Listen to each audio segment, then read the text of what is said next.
All right, our DMR number 2. First of all, we're going to write an inequality for this first statement here. So more than 120 people, P, attend the choir concert. So our number here, we have P, people, and 120. It says more than 120 people attended the choir concert. So P has to be greater than that. So P is going to be greater than that. Doesn't say equal to 120. It says more than 120. So now we're going to do part B. We're going to graph this. So are we going to have an open or closed circle?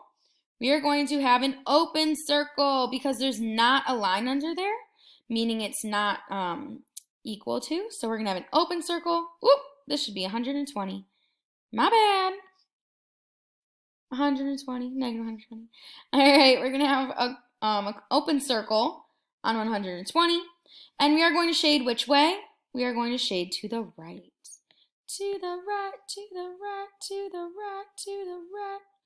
Meaning, any number to the right of 120 could be an answer, or could be how many people attended.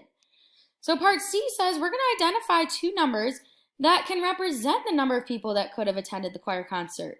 These are totally up to you. You can say that, so any number greater than or bigger than 120.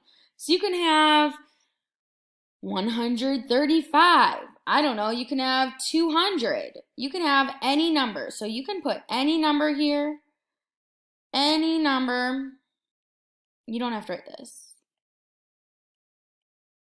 Bigger or greater. Whoa.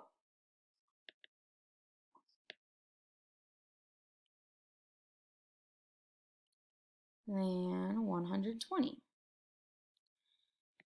And that's going to be it for our DMR number 2. Great job.